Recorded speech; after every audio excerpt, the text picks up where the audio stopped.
कोई भी यहाँ पे एक ऐसी सुविधा नहीं जिसको कि ये बोल सके कि हाँ कम से कम ये सुविधा तो हमें मुहैया करवाई गई। रोड है ही नहीं, फिर रोड कट का चार्ज क्यों ले रहे हैं, नॉन कंस्ट्रक्शन चार्ज क्यों ले रहे हैं, और फिर दुनिया भर की फॉर्मेलिटीज, यहाँ लेबर सेस और मकान बनाने वाला व्यक्ति 1 लाख रुपए ऊपर रुपए खर्च करने पड़ते हैं तब मकान बनता है। यहाँ पर सभी अधिकारी विजिट पे आते हैं, लेकिन वो भी आकर के विजिट के ऊपर सर्वे करते हैं, लेकिन फिर भी ये कह के जाते हैं कि 5-7 दिन में आपका कार्य हो जाएगा, आपकी फाइल चालू है। अब ये पता नहीं हो फाइल कहाँ चालू है, कहाँ अटकी हुई है, किस कारण से अटकी हुई है, इस बात का हम कैसे पता लगाएं। अरे यहाँ बेवड़े आते हैं जी, रात को सुबह उठते हैं, जब घर के बाहर नहीं मिले, थैली पड़ी है, कोई नॉन वेज पड़ा है, कोई बोतलें पड़ी हैं, ऐसे नहीं मिलते हैं। यहाँ पे छिप जाता है तो वहीं शराबी वगैरह आ जाते हैं, 10-10, 20-20 बाइकों पर ऐसे, उनको बोलना भी हमारे लिए खतरे से खाली नहीं है। जैसा यहाँ पे माहौल है ना, इससे बेटर तो हमारे गांव में ही था हमारा, जहाँ पे अच्छे रास्ते थे, सड़कें थी, बिजली पानी का, और दूसरा हम वहाँ पे अपने आप को मतलब सेफ सा महसूस। नमस्कार, आप देख रहे हैं स्टेट न्यूज हरियाणा और मैं हूं अमित अमन। अभी मौजूद हैं कोसली में ही, और कोसली की वो जगह है जिसको कि सेक्टर तो बोला जाता है और वो भी हुड्डा सेक्टर के अधीन ये चीजें आती हैं, लेकिन उसके बावजूद यहाँ पे सेक्टर लगने जैसा कोई भी प्रावधान या कोई भी ऐसी चीजें यहाँ पे दिखाई नहीं देती हैं कि जो इसको सेक्टर साबित करती हों, क्योंकि यहाँ पे रहने वाले जो लोग हैं उन्होंने बड़ी आस और उम्मीद के साथ यहाँ पे अपने अपने लिए प्लाट तो खरीदे, उसके बाद उन्होंने वहाँ पे पैसा लगा करके अपने लिए मकान बनाए, लेकिन सुविधा के नाम पे आज तक लगभग 20 साल हो गए हैं, लेकिन उनको सुविधाएं जीरो के बराबर मिल रही हैं, और कोई भी यहाँ पे एक ऐसी सुविधा नहीं जिसको कि ये बोल सके कि हाँ कम से कम ये सुविधा तो हमें मुहैया करवाई गई है। और वही लोग आज हमारे साथ मौजूद हैं, जिनमें से ज्यादातर जो लोग हैं वो वेल एजुकेटेड हैं, और इसके बावजूद भी जो सारी चीजें इनके पास हैं वो किस प्रकार की हैं वो तो आप समझ ही सकते हैं। चलिए हम इनसे एक एक करके बात कर लेते हैं और चीजों को जानने की कोशिश करते हैं। सर, क्या समस्याएं आई हुई हैं, अपना नाम बताएं पहले तो। सर, मैं Rakesh Kumar, Hooda sector RWA president का जिम्मेवारी है मेरी, दायित्व दिया है मेरे को। जी सर, तो समस्या क्या है? समस्या है सर, सारी समस्या है हमारे जो है ना, हमने 10 पॉइंट मेन समस्या, मतलब हम कोई भी ऐसी चीज नहीं है जहाँ समस्या न हो, तो 10 पॉइंट की मेन समस्याओं के जो हमने पीछे एडमिनिस्ट्रेटर मैडम से मिले थे, हम लंबे टाइम से हम समस्याओं को लेकर अधिकारियों से मिलते रहे हैं, और करीब पिछले साल हम एडमिनिस्ट्रेटर जो गुड़गांव बैठती है जसप्रीत कौर मैम, उनसे मिले थे बाकायदा, और RWA जो हमारा जो बना रखी हमारी सोसाइटी, वो सभी प्रतिनिधित्व वहाँ मैडम से मिले, और मैडम ने स्पेशल मीटिंग के लिए हमें टाइम दिया, और सेकंड टाइम हम मीटिंग में गए, और मैडम ने, एडमिनिस्ट्रेटर मैडम ने बाकायदा सभी अधिकारियों को मीटिंग में लिया और हमारी समस्याओं को सभी को सुना, और बाकायदा और सुनने के बाद उनको ये ऑर्डर भी किया कि भाई तुरंत इसको प्रायोरिटी में लेकर के लंबे समय से सेक्टर जो पिछड़ा हुआ है उसको जो है इन समस्याओं का सोल्यूशन किया जाए। सारी समस्या कौन सी जो आपके जहन में मेजर आ रही है वो क्या है? सर, मेजर समस्या हमारी जो है मूलभूत जो सुविधाएं जो होती है वो होती है सड़क और पानी, तो उस मूलभूत चीजों को लेके चल रहे हैं, वही सड़क भी नहीं है सर, पानी भी नहीं है। यहाँ पे क्या है, अब सेक्टर जो है हमारा जो है ये 2008 में ड्रा हुए थे लोगों के, और प्लाट धारकों ने जो अपना लिया, 2012 में इन्होंने हुड्डा डिपार्टमेंट पोजीशन दे दी। पोजीशन देने का मतलब क्या है कि आपकी सुविधाएं हो गई है, आप रह सकते हो, लेकिन क्या सुविधा हो गई जी? कुछ भी सुविधा नहीं है। आप उठा करके देखोगे इनका रिकॉर्ड, 2008 के से पहले जैसे इंफ्रास्ट्रक्चर इसका डेवलप किया, तो उसके बाद से कुछ भी पैसा नहीं लगा यहाँ पे सेक्टर में।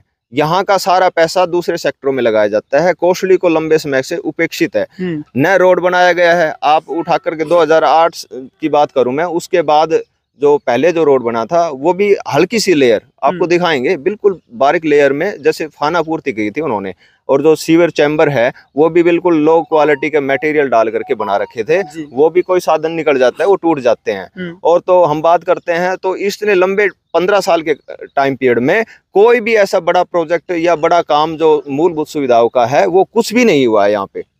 तो और मैं बात करूं, हर साल ये नॉन कंस्ट्रक्शन चार्ज लेते हैं हुड्डा डिपार्टमेंट, तो ये मैं आपके माध्यम से, अमित जी आपने हमें समय दिया, हम आपके आभारी है और हमारी समस्याओं को आप देखने आए।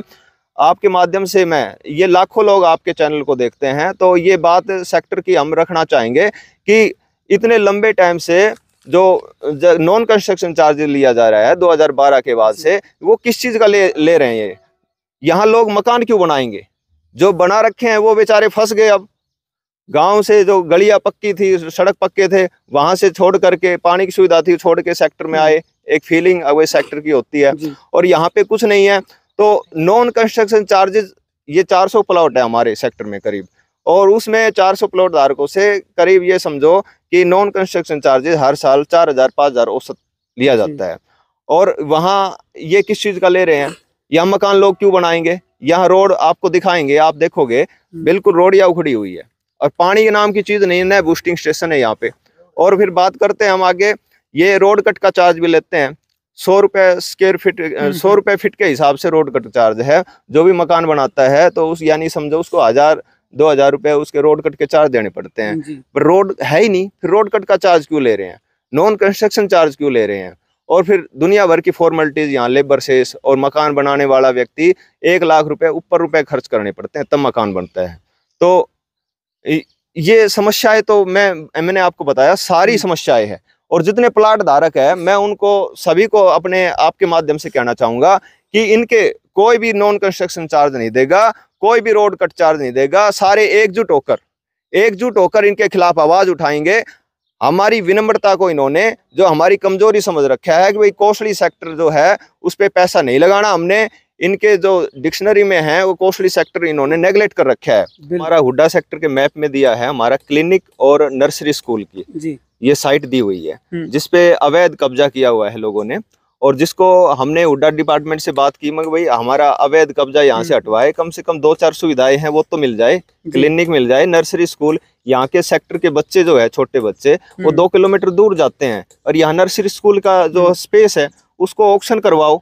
तो उसके बारे में भी डिपार्टमेंट का ढीला जो है माहौल रहा, ढीला नजरिया रहा। उन्होंने अब तक जो है एनक्रोचमेंट नहीं हटाया। तो हमारी ये मांग है इसको शीघ्र एनक्रोचमेंट को हटाया जाए। जैसे हमारी मातृशक्तियों ने बताया कि ये जो असामाजिक तत्व है उसका मेन कारण है प्राइमरी स्कूल बिल्डिंग जो हुड्डा के अंदर है उसका ऑक्शन न होना। वो अब तक ऑक्शन नहीं हुई है। वो उसका नए गेट है, नए यहाँ चौकीदार है। वो लोग बाग उस बिल्डिंग में आते हैं और दारू पार्टी करते हैं, अय्याशी करते हैं। तो वो बिल्डिंग ऑक्शन में आ जाए गेट वेट लगा करके, तो उसको ताकि फिर ये असामाजिक तत्व आना बंद कर देंगे। तो ये हमारी मेन समस्याएं थी। तो हम उम्मीद करते हैं आपके चैनल के माध्यम से ये लोगों तक, बड़े अधिकारियों तक ये बात जाए, और वो अब भी देर सवेर हमारी समस्याओं का सोल्यूशन करे। बिल्कुल बिल्कुल, बहुत बड़ी बात है। और भी लोग मौजूद, चलिए उनसे हम जान लेते हैं। सर, नाम क्या है आपका, पहले तो ये बताएं। मैं सतीश कुमार, RWA खजांची जी। सतीश जी, आप ये बताएं किन किन समस्याओं से हर दिन 2-4 हो रहे हैं? देखिए, समस्याएं तो सारी हैं जी। कोई भी एक ऐसी समस्या विभाग की तरफ से प्रोवाइड नहीं कर रखी जो कि सेक्टर वासियों को उसका फायदा हो सके। हम बार बार उच्च अधिकारियों से मिल चुके हैं। RWA की पूरी जो कमेटी हमारी बार बार अपने पैसों से जाकर अपने व्हीकल के द्वारा, और हमें केवल आज तक मिला तो कोरा आश्वासन मिला है। जहाँ भी जाते हैं, रोड की समस्या हो चाहे पानी की समस्या हो, जिस प्रकार की जो भी समस्या है वहाँ जा करके केवल आज तक हमें आश्वासन मिला है। जो हुड्डा का मैन पावर है, जो मैडम थी पीछे भी हुड्डा प्रशासन के अधिकारी, उसके पास भी गए थे। हाँ, ये ऐसा है, यहाँ पर सभी अधिकारी विजिट पे आते हैं, लेकिन वो भी आकर के विजिट के ऊपर सर्वे करते हैं, लेकिन फिर भी ये कह के जाते हैं कि 5-7 दिन में आपका कार्य हो जाएगा, आपकी फाइल चालू है। अब ये पता नहीं हो फाइल कहाँ चालू है, कहाँ अटकी हुई है, किस कारण से अटकी हुई है, इस बात का हम कैसे पता लगाएं। तो समस्या, मेन जो समस्या आज पानी की है, बिजली की है और रोड की है। आप जो भी पौज एरिया में जो भी कोई आता है तो इसलिए आता है कि हमें सभी फैसिलिटी गवर्नमेंट के द्वारा मिलेंगी। ये तो कॉलोनी में बहुत सस्ते प्लाट हैं, यहाँ इतनी ऊंची कीमत के ऊपर लोग प्लाट खरीद के लिए आते हैं। सारे वेल एजुकेटेड हैं, इसीलिए आते हैं कि वहाँ जाकर हमें वो सभी सुविधाएं मिलेंगी जिसके लिए हमने पैसे खर्च किए हैं। लेकिन यहाँ के जब नाम पे सिर्फ आश्वासन, लेकिन यहाँ के जब देखते हैं तो इनसे बदत कॉलोनी की जो हालत है उससे भी बदतर हालत हमें देखने को मिली है। तो आपके चैनल के माध्यम से मैं यही कहना चाहता हूँ कि मेन जो मुख्य समस्याएं हमारी पानी, बिजली, रोड की, कम से कम प्रशासन वो तो प्रोवाइड कराएं ताकि यहाँ पर ज़्यादा से ज़्यादा लोग आएँ, इसकी तरफ आकर्षित हों और यहाँ पर अपना मकान बनाएं, ताकि इन हुड्डा वालों को, RWA के जो सदस्य हैं, जितने भी रेजिडेंट्स हैं, उनको इन सुविधा मिलने के कारण ज़्यादा से ज़्यादा आएँ और अपना रेजिडेंस बनाए। सही बात है। सब क्या कहेंगे जो जिन भी समस्याओं से आप दो चार हो रहे हैं, ना सड़क है, ना पानी है, ना लाइट है, क्या कहेंगे? सुविधा नाम की कोई चीज ही नहीं है जी। जी 2002 में डरा हुआ और लगता है उड्डा इसको भूल ही गया डरा करके। टूटी फूटी सड़कें हैं, कोई स्ट्रीट लाइट नहीं, कॉलोनियों से भी बदतर है, पेयजल सुविधा नहीं है जी। चारों तरफ झाड़ियां ये हैं, इनमें से दिन में ही जो एक संघर्ष करना पड़ता है और रात को तो पता नहीं कितने कितने वांछित असामाजिक तत्व आ जाते हैं। ये कुछ अपने संघर्ष से लोग बसे हुए हैं, ये भी हर समय अपना खतरा ही महसूस करते हैं। तो हम तो आपके माध्यम से यही कहेंगे कि कम से कम मूलभूत सुविधाएं तो उपलब्ध करा दें ताकि ये लोग आराम से रह सकें। हाँ, बद से बदतर होते हैं, बद से बदतर हालात होते चले गए। सर क्या नाम है? श्री भगवान यादव। श्री भगवान जी, क्या कहना चाहते हैं? जो सारी चीजें यहाँ पे हो रही हैं, आप भी देख पा रहे हैं और हर दिन उनसे दो चार हो रही हैं। यहाँ नहीं तो जी रोड है, पहले इसमें से रास्ते ही नहीं है कहीं आने जाने वालों के लिए। बाहर से शारीरिक ये तत्व आते हैं, सारे शरारती, वो आते हैं, बैठ जाते हैं। एक जो बाहर की कॉलोनी वाले हैं वो भी आके वही कचरा पकाते हैं उड्डा में जी। ऐसे ही इसमें कोई है नहीं कोई चीज जो यहाँ रहने के लायक हो जी। चारों तरफ आदिवासी बड़े हैं, ये कोई भेड़ वाला आ रहा है, कोई गाय वाला आ रहा है, बिल्कुल इस प्रकार की यहाँ कोई नाम की सुविधा नहीं। सारे यहाँ बेवड़े आते हैं जी, रात को सुबह उठते हैं, जब घर के बाहर नहीं मिले, कोई थैली पड़ी है, कोई नॉन वेज पड़ा है, कोई बोतलें पड़ी हैं, ऐसे के नहीं मिलते हैं यहाँ पे। स्ट्रीट लाइट भी नहीं है जी, स्ट्रीट लाइट भी नहीं है। अंधेरा इतना हो जाता है कि जो ही दिन छिप जाता है तो ही शराबी वगैरह आ जाते हैं और रोड के ऊपर तो पड़ता ही है ये भाई। वो शहरों में तो सेक्टर अलग से हैं, ये तो मेन रोड पे पड़ता है। 10-10, 20-20 बाइकों पर ऐसे, उनको बोलना भी हमारे लिए खतरे खाली नहीं है। आजकल सिर फिरे आ जाते हैं, सिर फिरे आ जाते हैं जी। अगर ऐसा रहा तो जो बस गए हैं ये भी भागने को मजबूर होंगे। कहाँ तक संघर्ष करें? हुड्डा तो अपनी तरफ से कोई सहयोग कर ही नहीं रहा जी। हुड्डा का तो 10 रुपया भी हमारा बकाया है, तो नोटिस पे नोटिस। और यहाँ तक ये 5-7 घर जो बने हैं 10-20 है, इनका जो ये मलबा चार्ज वगैरह लेते हैं, देने के नाम पे कुछ नहीं है जी। रहने के लायक जगह ही नहीं है ये। तो हम तो हिसाब से देखा जाए तो रहने लायक जगह नहीं है। नाम ये हुड्डा सेक्टर है बस, इसका नाम का सेक्टर बाकी नहीं है। ना लाइट है, ना पानी टाइम है और ना रास्ते है, सिर्फ नाम दिखाएंगे आपको। और एक से मोटी समस्या PWD ऑफिस सामने है, उनका अपना अलग ही उपक्रम है। कभी तारकोल फूकते हैं, कभी ट्रक पर लगता रहता है और पूरी रात उनके चलते रहते हैं सिस्टम। हम तो आपके चैनल के माध्यम से ये कहते हैं कि इस बात को चेयरपर्सन तक पहुंचाएं, जो हुड्डा का चेयरपर्सन है। कम से कम इन लोगों को जीने लायक मूलभूत सुविधाएं तो उपलब्ध करा दें, बिजली पानी। और हम कोई फ्रांस रबड़ के रोड नहीं चाहते, हम तो इतने चाहते हैं कि कम से कम सकुशल आ जाएं, चले जाएं। इन पर दुर्घटना। फिर दूसरी समस्या क्या है जी, कि जो पुल का निर्माण हो गया है उसकी वजह से लोग शॉर्टकट इधर से निकलते हैं जाम से बचने के लिए। यहाँ भारी ट्राले आते हैं और इतनी धूल रहती है, टूटी सड़कें हैं और दुर्घटना भी हो सकती है। ठीक है महोदय, जो महिलाएं हैं वो भी हमारे साथ यहाँ पे मौजूद हैं, चलिए उनसे भी जान लेते हैं। मैम आप बताएं, नाम क्या है आपका? पहले सर स्नेहलता नाम है। आप ये बताएं कि एक महिला के लिए भी तो यहाँ पे बहुत ज्यादा बड़ी चीजें होती होंगी, क्योंकि यहाँ पे बताया जा रहा है कि जो असामाजिक तत्व हैं वो भी बहुत आते हैं और सड़क नाम की कोई चीज नहीं है, ना आपके पास कोई घर में कोई सुविधाएं हैं, ना बाहर जब निकलते हैं तो यहाँ पे कोई ऐसा कुछ देखने को मिलता है कि सरकार की तरफ से कुछ किया गया हो। नहीं सर, ऐसा तो कुछ नहीं लगता। यहाँ पे हम आए थे ना जिस सोच के साथ आए थे कि भाई हम जाएंगे, अपने बच्चों को एक अलग सा माहौल मिलेगा, कुछ सारी फैसिलिटी मिलेंगी, वो तो ऐसा यहाँ पे कुछ भी नहीं है सर। इस जैसा यहाँ पे माहौल है ना, इससे बेटर तो हमारे गांव में ही था हमारा, जहाँ पे अच्छे रास्ते थे, सड़कें थी, बिजली पानी का। और दूसरा, हम वहाँ पे अपने आप को मतलब सेफ सा महसूस करते थे। यहाँ पर जब कई बार छत पे जाके घूमते हुए देखते हैं तो शाम होने से पहले ही दूर दूर तक ऐसे ही शाम को खड़े नजर आते। कभी कोई बाइक पे खड़े नजर आ रहे हैं, कभी कहीं पर गाड़ियों में बैठे नजर आ रहे हैं। तो मतलब यूँ नहीं है कि हम अपने घर से बाहर अकेले जाके हम अपने सामने भी घूम सकें, वो भी चीज़ नहीं है यहाँ पर। और दूसरा सर, ना तो सड़कें, जैसे अब ज़्यादातर हमारे यहाँ पे हमारी जो लेडीज है सारी वर्किंग है ना, तो स्कूटी लेके जाते हैं, तो फिर क्या है कि सड़क ऐसी है, कई बार तो ऐसा होता है कि जैसे सुबह सुबह गिर गए तो वैसे ही देर हो जाएगी फिर। दूसरा, और सारी सर फैसिलिटी तो नाम की कुछ भी नहीं है यहाँ पे। आप बताएं क्या कुछ समस्याएं यहाँ पे बनी हुई? सर देखा जाए तो यहाँ पे सुविधा तो कोई है ही नहीं। मैं भी महिला विंग की तरफ से सर के साथ हमेशा जाती हूँ। रेवाड़ी भी गई हूँ, मैं गुड़गांवा भी गई हूँ। मैं खुद इतना सफर कर रही हूँ, मतलब मेरी खुद की फैमिली भी है, उसको भी टाइम दे रही हूँ। उसके बावजूद मैं सर के साथ जाती हूँ, सिर्फ आश्वासन मिलता है, इसके अलावा कुछ भी नहीं मिलता। उसके अलावा हम यहाँ पे भी जाते हैं, ऊपर से ये तारें, बिजली की जो तारें बिल्कुल लटकी हुई है नीचे तक। अगर कोई जानवर ही आ जाए, कोई छोटा बच्चा हाथ लगा देता है तो कोई भी दुर्घटना हो सकती है। और सर पार्क है, पार्क में देखो आप खुद ही देखना, अभी कोई सफाई नहीं है। मैं और सर मिल के करते हैं, यहाँ पे सफाई करते हैं। ऊपर से ये जो पेड़ इतने बड़े बड़े हो गए हैं, इनकी कोई कटिंग नहीं है।